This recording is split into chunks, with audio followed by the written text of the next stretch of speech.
can we go back to a incident? Have you heard of the Sleepy Lagoon incident? Of course, dude. We're leading up to that. Okay. That's probably about two or three down. Yeah, yep. We're right into. Let's jump into that. Actually, that's a great idea. So let's talk about the Sleepy Lagoon incident. August 1942, a group of Chicano kids from 38th Street became involved in what is known now as the Sleepy Lagoon murder. Tell us about the Sleepy Lagoon murder. Okay, that happened August 2nd, 1942, 10 months prior to the ZOOT riot. This kind of led to that because Sleepy Lagoon is located. I did a cruise 2 years ago. I did a cruise. I was very hurt, disappointed. I threw the flyer out there, thinking, "Oh, there's going to be a couple hundred cars to come to this," but it's hot in that month, August. 3 cars showed up and maybe 10 people. And I located where it's at. So they're kind of by Bell down, like... It's Slauson and Eastern. Gotcha. Okay. Like Maywood, right in that area. Cudahy? What would it be considered? That's considered Commerce, Bell. Yep. Yeah, Bell, if you ever want to go there, we'll talk about it. I'll take you there. Yeah, I'll take I'm you like to 10 minutes from there. Site. Yeah, I found out earlier this year his grave site. He's buried on Eastern and Whittier Boulevard, Calvary Cemetery. Found his location. I did a cruise for that. There we go. Our own race. Nobody showed. I posted a cruise to his grave site. Maybe 3 cars showed up. Damn, that's a shame. Yeah, because he's known as, like, look up Jose Diaz. I'm familiar with the name. Plant. Yeah, he was the one that was killed, correct? Jose Diaz was the one murdered Sleepy Lagoon at Williams Ranch. Yeah, which is right there where in the location. Tell the story, everybody. Start from the beginning. Tell the story of what happened. And I know some people spent time in jail who weren't the real killers. And tell us about the story. Okay, Jose Diaz grew up in Clanton, Planton. Clanton is over there by LA off of 38, like 15th Street. Over there, like almost downtown LA, Clanton. Look up. They're the oldest gang in Los Angeles. 14, right? Planton. Okay, 14th Street, which is now 14th. But listen to this. I just found out.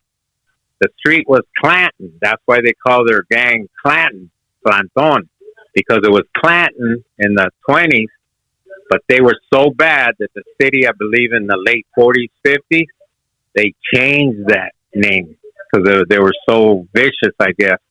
And today it's 14th Street. So that freaked me out when I found that out. So that's the oldest gang in Los Angeles, back to the 20s, and that's where he was from. So anyways, he went to the party, Williams Ranch, right there in Commerce. Back then, I think it was like Vernon, city of Vernon. The lagoon, it was called Sleepy Lagoon because, get this now, back to the racism. Mexicans and blacks, only whites could go to a public pool. Mexicans, and they had to go to the beach or whatever. And that Sleepy Lagoon was the swimming pool for the non-whites. That was a place to go, make out at night. And Harry James wrote a song. Look it up, Sleepy Lagoon, 1942. Mm-hmm. There's a song, Sleepy Lagoon, by Harry James. So he's there, wrong place, the wrong time. He's murdered. Then here comes Henry Leyva from 38th Street with his girlfriend. He happened to come upon Jose Diaz, and there he is, dead. So then the Downey boys. Have you heard of the Downey boys? Yeah, break it down also. See, I'm familiar, but Downey I know a lot boys. Of my audience aren't. Talk to us about the Downey boys. Yeah, Downey boys. They were there. They kind of, I believe they were at the party, and then it led to some punching out and stuff. And And so Henry got his guys from 38th Street, and that led to the. But Downey boys were all white. Henry, yeah. Wow, what a shocker! But there was some Mexicans, but it was white. Yeah, but because there was a meeting with that guy from Downey Historic Society. We talked to some of the sisters of those guys, and they were telling the story. So I was there, I heard it. But so Henry gets his boys, but Henry Leyva was there when the cops came. So in those days, hey, you were there, so and he already had a record. Henry Leyva, he was the one later convicted for the murder of Joey Diaz, also known as Hank. I'm getting to that. Yeah, right. So I'm getting to that. So they take him in, and they beat him, and beat his face up, and being a Mexican, so he's the one that killed Jose Villa, and it wasn't so. And then 17 guys and 4 Pachuca, 22 total, got sent to prison for his murder. And they had now get this, they had a Jewish lawyer and a lawyer, and she was Jewish, and a woman to top it off during World War II. Damn. And she helped out, and Orson Welles, the actor, helped out. Anthony Quinn, Rita Hayward, they were Latinos and Latinas. They helped out with the fees or whatever to help them out. And then they did, I think, 2 years, and they finally got freed. And then later in the 80s, one of the guys, I believe the guy's from Downey, in his, his sister at her deathbed said it was my brother that killed Jose Villa. So it was never Henry Leyva, but because he was the violent guy around LA from 38th Street, and he happened to be there, the racism set in. Oh, and in court, no haircuts, no baths, and when they called their name, they had a stand-up, sit-down. So that's what helped the release, because the judge and all the prosecutors were prejudiced. So that's how they got released. Yeah, due to the racism and treatment of the guys, Pachuco. So June 9th or June 3rd, I did my cruise.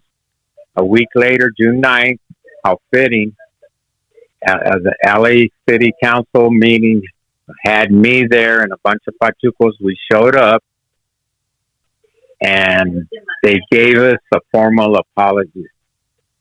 Thanks to Kevin De Leon.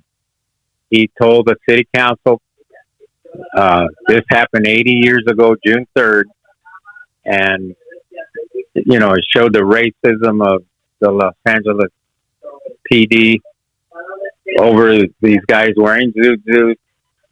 He said Mexicans, blacks, whites. They was even writing in what? I just remembered that. So they rioted all over. But the main big riot was in LA. Mm-hmm. And I couldn't believe the city council people were listening to Kevin De Leon give a little history like I am. And some of them spoke. They all spoke after Kevin gave a speech about the riots. And they go, God, Kevin, Mr. De Leon, we did not know this happened in Los Angeles 80 years ago. And thank you for bringing that to our attention. So I have the proclamation.